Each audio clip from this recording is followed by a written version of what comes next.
మీ personal interviews మరియు వ్యాపార ప్రకటనల కొరకు ఈ నెంబర్ని సంప్రదించండి. నమస్తే, వెల్కమ్ టు మనం టీవీ. నేను మీ ప్రియాంక. ప్రస్తుతం కరాటే కళ్యాణి గారు మనతో పాటు స్టూడియోలో ఉన్నారు. మనకు తెలిసింది హర్ష సాయి మీద ఒక అమ్మాయి బిగ్ బాస్ ఫేమ్, ఒక అమ్మాయి కేసు పెట్టడం మనందరికీ తెలిసిందే.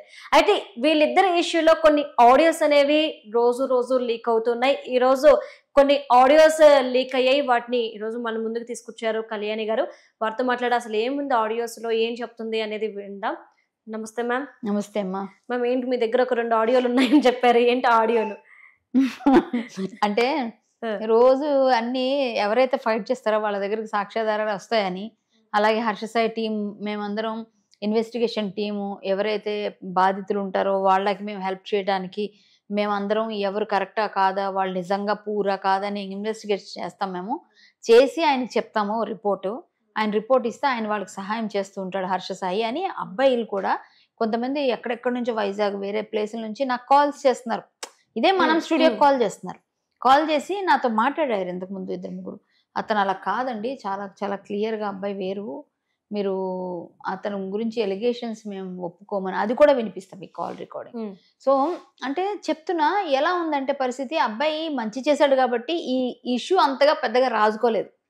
అదే వేరే విధంగా ఉండి మంచి చేయకపోతే ఈ పాటికి వేరే విధంగా బయటకు వచ్చేసేది. కానీ అబ్బాయి మీద అందరికీ సాఫ్ట్ కార్నర్ ఉంది. అంటే బెట్టింగ్స్ అవన్నీ పక్కన పెడితే అది కామన్ గా చాలా మంది చేస్తున్న వాళ్ళందరూ ఎవరు చేయలేదు. సో అది పక్కకు పెడితే ఈ అబ్బాయి మీద సాఫ్ట్ కార్నర్ ఉండడం వల్ల పెద్దగా ఈ ఇష్యూని ఎవరు అంత తీసుకోలేదు. సరే తీసుకున్నా తీసుకోకపోయినా చట్టం తన పని తాను చేసుకుపోతుందని, సరే వస్తాడని మేము కూడా చూస్తున్నాం మీలాగే. బట్ బయటికి సాక్ష్యాధారాలు మాత్రం నాకు అలా వచ్చి చేరుతా ఉన్నాయి. ఆ సాక్ష్యాధారాల్లో కొన్ని ఏంటంటే తనకి ఫ్రెండ్స్గా ఉన్న వాళ్ళు, ఇప్పుడు నేను ఒక ఫ్రెండ్, మీరు ఒక ఫ్రెండ్ అనుకోండి. ఒకవేళ ఎగ్జాంపుల్ ఆమెకి మన మీదనే మన ముందు ఒకటి మన వెనక ఒకటి మాట్లాడడం, ఏం అలా చేయడం ఎంతవరకు కరెక్ట్? చాలా తప్పది. బిగ్ బాస్లో ఉన్న వాళ్ళ గురించి, అది కూడా ఇద్దరు బిగ్ బాస్లో ఉన్న వాళ్ళ గురించే. బిగ్ బాస్లో ఉన్న అబ్బాయిల వెనకే పడింది ఇంతకుముందు. అందుకే నాకు కూడా తెలిసింది. సో ఇలా ఎప్పుడైతే ఇలాంటివన్నీ చేస్తున్నారో వాళ్ళ మీద ఏ విధమైన మనకి అభిప్రాయం ఉంటుంది? అమ్మాయిలు అంటే కొంచెం మంచి వాళ్ళు ఉంటారు, చెడ్డవాళ్ళు ఉంటారు. అలాగే అబ్బాయిల్లో మంచి వాళ్ళు ఉంటారు, చెడ్డవాళ్ళు ఉంటారు. బట్ అనవసరంగా ఒక అమ్మాయి తన పంతానికి పోయి తను సంపాదించుకోవడం కోసం, తన డబ్బుల కోసం, తన అది కోసం ఇది కోసం ఇంకొకరిని నాశనం చేస్తే అది ఎప్పటికీ క్షమించరాని నేరం అవుతుంది. అదే అబ్బాయి కూడా అలా చేసినా కూడా, అమ్మాయి తాలూకు అన్ని తీసుకొని అమ్మాయిని ఇబ్బంది పెట్టినా కూడా అది కూడా తప్పే. సో ఏదైనా సరే మనం కొంచెం విశ్లేషించేటప్పుడు 2 వైపులు ఆలోచిస్తాం. కాబట్టి నేను చూస్తే ఇటువైపు న్యాయం ఉంది, అబ్బాయి వైపే.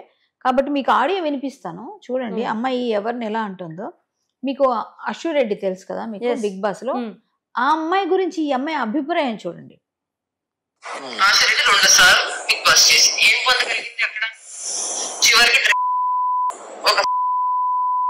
పట్టుకొని ఊరు మొత్తం తిరుగుతుంది, అది ఇంకా హాయిగా మేకప్ చేసుకొని ఇంకా వేరే వాళ్ళని మోసం చేసుకుంటుంది.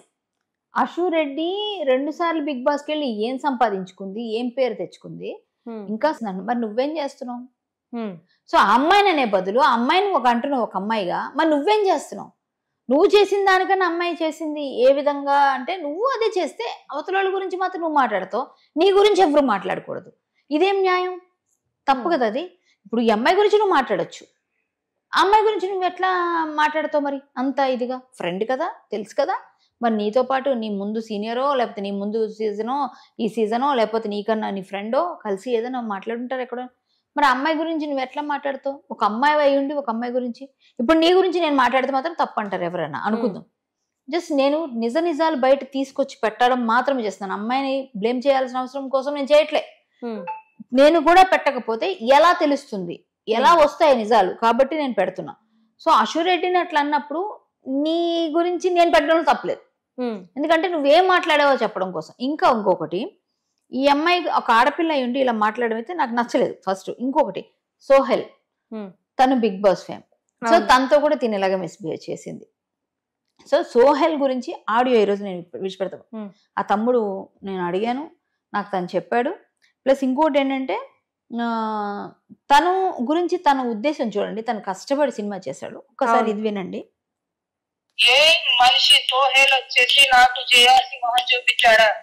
వాడికి నేను కోపంలో మా అయ్య పైన చుట్ట చెప్పినాడు, అబద్ధం ఆడట్లేదు. వాడికి థియేటర్స్ లో కూడా నేను థియేటర్ ఇవ్వలేదు వాడికి. వాడికి సైడ్ పెట్టేసి రోడ్ మీద వాడు పిచ్చోడేలా పరిస్థితిలో తీసుకొచ్చాను. మళ్ళీ ఒకసారి వినండి. ఏ మనిషి సోహేల్ వచ్చేసి నాకు జేఆర్సీ మొహం చూపించాడా, వాడికి నేను కోపంలో మా అయ్య పైన చుట్టే చెప్పినాడు, అబద్ధం ఆడట్లేదు. వాడికి థియేటర్స్ లో కూడా నేను థియేటర్ ఇవ్వలేదు. వాడికి సైడ్ పెట్టేసి రోడ్ మీద వాడు పిచ్చోడేలా పరిస్థితిలో తీసుకొచ్చాను. సో సోహెల్ అనే అబ్బాయి కష్టపడి సినిమా తీశాడు. అవును, కష్టపడి ఎవరు ఎలా అయినా సినిమా తీసుకుని అబ్బాయి ప్రయత్నం చేస్తే, నేను జేఆర్సీలో చేస్తే వాడు జేఆర్సీలో చేస్తాడా అంటే, నాకు ఆఫ్ ద రికార్డ్ తెలిసింది ఏంటంటే జేఆర్సీలో తను కూడా పెట్టాడు audio functions, launch pre launch ఇది.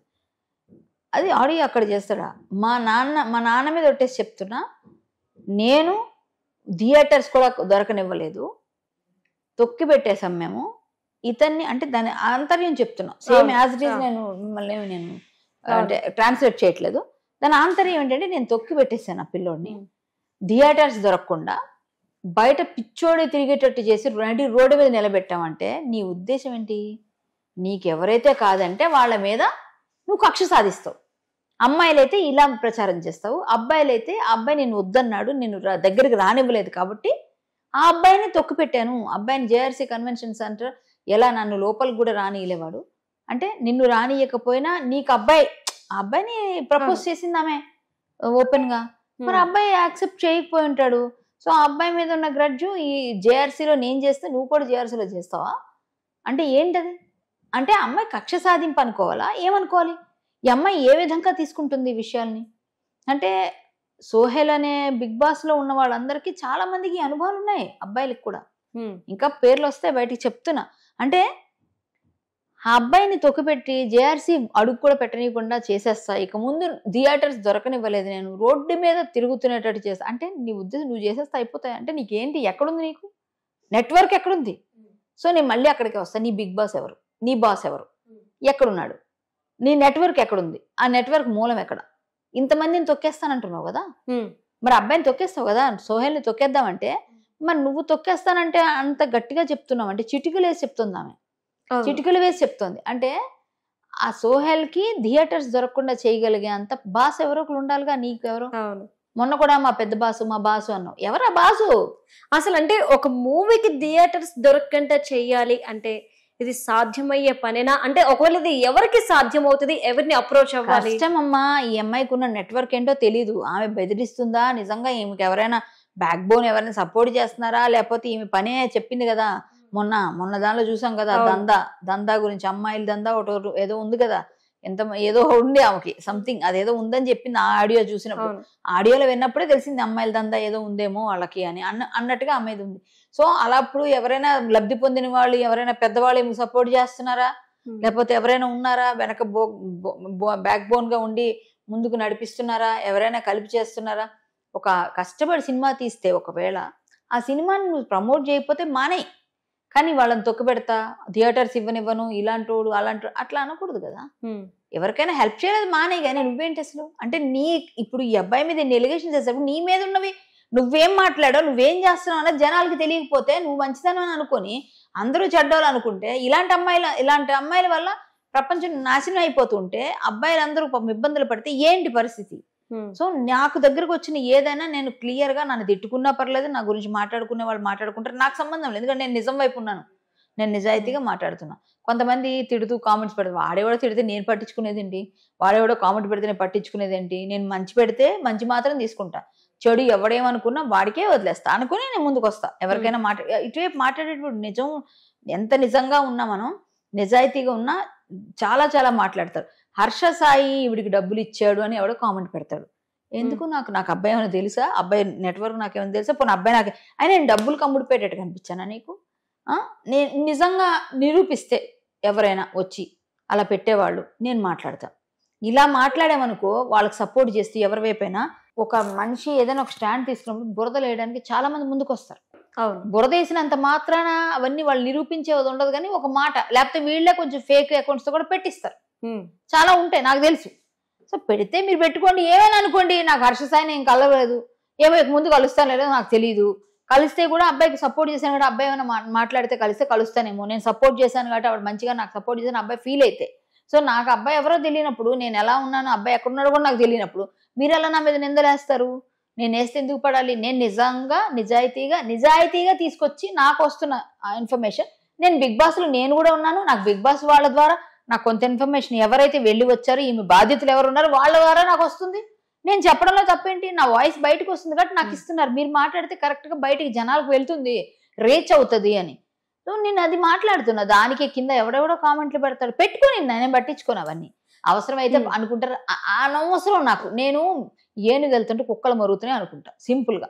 ఓకే, వాళ్ళ ఎవరేమనుకున్నా నాకు అనవసరం. అయితే కళ్యాణి గారు, అసలు మధ్యలో ఇప్పుడు ఏదైతే హర్ష సాయికి విక్టిమ్ కి మధ్య జరుగుతున్న గొడవలో కొన్ని ఆడియోస్ రావడం ఓకే, అసలు ఎందుకని ఇంతలా కక్ష కట్టడం? అలానే ఇంతకు ముందు మనం అంశు రెడ్డి గురించి కూడా విన్నాం. అసలు ఆమె ఈ విషయంలో ఏం చేసిందని ఈ విధంగా తనపై ప్రచారం చేయడం? ఒక ఆడపిల్ల, తను అందంగా ఉంది, తనకి బయట ఏమంటారు కాంటాక్ట్స్ ఉంటాయి. వీళ్ళందరూ ఎక్కడైనా పార్టీస్ లో పబ్స్ లో కలిసినప్పుడు ఆమె హైట్ ఉందనో, ఒక్కొక్కరికి ఒక్కొక్క జల్స్ ఉంటుంది కదా. కొంచెం ఈఎంఐ పుట్టాను, ఇద్దరు పెద్ద హైట్ ఉంటారా ఇట్లా అనుకోను కానీ నేను. సరే ఏది ఏమైనా ఒక్కొక్క ఆడపిల్లకి, ఒక ఆడపిల్ల ఆడదానికి ఆడదే శత్రువు అంటారు. ఇప్పుడు నన్ను కూడా అంటే అనొచ్చు, ఎందుకంటే నువ్వు ఆడదాని, నువ్వు వాళ్ళకి శత్రువు అయ్యావని. సో దానికి సంబంధం లేదు. నేను నిజం చేసి చెప్తున్నాను అనలిస్ట్ గా. అంతకు మించి నేనేమి వాళ్ళకి శత్రువుని అయిపోయి వాళ్ళకు గొడవలు పెట్టాలని నాకెవరికీ లేదు. నేను అశు కూడా ఈ విషయం మాట్లాడి, అశు ఇట్లా వచ్చింది, నేను నీ పేరు తీసుకోవచ్చా అని అడిగాను ఆమెని. నేను అడిగాను, ఇట్లా నీ పేరు తీసుకోవచ్చా, నేను లేకపోతే మ్యూట్ చేసుకోనా అని అడిగాను. అడిగితే ఆమె, అక్క నాకు జరగవలసిన చాలా చాలా జరిగింది, నేనేంటో జనాలకు తెలుసు. అంతేకాకుండా ఆ అబ్బాయి గురించి ఈ అమ్మాయి నా పేరు కూడా తీసి అబ్బాయి దగ్గర మాట్లాడింది అంటేనే అమ్మాయి క్యారెక్టర్ ఏంటో అర్థమైపోతుంది. నాకేమీ కాదు, మా అమ్మ నాన్న మా ఇంట్లో వాళ్ళకి నేనేంటి తెలుసు, నా ఫ్యాన్స్కి నేనేంటి తెలుసు. అనుకునే వాళ్ళు అనుకున్నంత అనుకొని నాకేం బెంగలేదు. మీరు ఇలాగే యాజ్ ఇట్ ఈజ్ నా పేరు ఉన్నది వదిలేసినా నాకేం అభ్యంతరం లేదన్నాకే నేను విడిచిపెట్టా. మళ్ళీ ఆవిడ పేరు ఎలా తీసుకున్నారు అనేవాళ్ళు కూడా ఉంటారు కాబట్టి నేను క్లారిటీ ఇస్తాను. ఆమెను అడిగి మరి నేను ఈ ఆడియోలో చెప్పా. సోహెల్ ఇంతకు ముందే చెప్పాడు, అవసరమైతే నా పేరు తీసుకోండి అని. సో ఆ అబ్బాయి పేరుతో వచ్చింది అంటే చెప్తున్నాను. తనే నాకు ఆల్రెడీ చాలా వరకు చెప్పాడు. ఇంకా చాలా ఉన్నారు. అంటే బిగ్ బాస్ లో ఉన్నాం కాబట్టి మాకు వస్తాయమ్మా ఇన్ఫర్మేషన్. నేను కూడా ఉన్నాను సీజన్స్ లో. సోహెలాల్ సీజన్ నేను ఉన్నాను. సో బిగ్ బాస్ లో ఉన్నాం కాబట్టి అందులోనే తిరుగుతున్నారు వీళ్ళంతా కాబట్టి నాకు చాలా తెలుస్తున్నాయి, వస్తున్నాయి.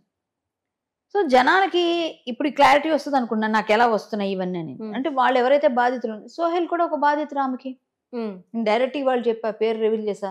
ఇంకా రేపు ఎల్లుండి ఇంకా 2-3 పేర్లు వస్తాయి బయటికి, చెప్తాను. ఉన్నాయి, బట్ ఏంటంటే వాళ్ళు అడగకుండా చెప్పకూడదు కదా బయటికి. చెప్తున్నా, ఇలాంటివన్నీ చేస్తూ నువ్వు నేను శుద్ధపోసినని ఏడ్చి బాధపడితే నేను కరెక్ట్, నేను చాలా అసలు నన్ను అనవసరంగా అమ్మాయిని, నేను విక్టిమ్ని, నాకు డిమాండ్ చేశారు ఎట్లా అట్లా అంటే, ఏం డిమాండ్ చేశారు అసలు, మీరు ఎంత మాట్లాడుకున్నారు, ఇవన్నీ పెట్టమ్మా. నీ ఇన్వాయిస్ ఏంటి, నువ్వు 50 లక్షలు ఇచ్చినట్టుగా కంప్లైంట్లు ఇచ్చినప్పుడు అవన్నీ బయట పెట్టు. దాని తాలూకు ఏ విధంగా ఇచ్చో, ఏ రూపంలో ఇచ్చో, ఏ చెక్ ఇచ్చో, లేకపోతే ఏ క్యాష్ ఇచ్చారు అన్నీ తెలియాలి కదా. సో ఇవన్నీ మీరు బయట పెడితే కదా తెలుస్తుంది. ఓకే, సో దానికి ఇంకేవో వాళ్ళు ఒక ఆడియో విడిచిపెట్టి నాకు అది అంటే అబ్బాయి చెప్పింది అబ్బాయి చెప్పాడు. ఏమైనా ఒకటి మాత్రం నిజం, వాళ్ళు వాళ్ళ వైపు నుంచి ఏదో చూపించుకోవడం కోసం ఎన్నైనా మాట్లాడతారు. ఓకే అనుకున్నా నాకు అభ్యంతరం లేదు ఎవరి గురించి. థ్యాంక్ యూ అమ్మా.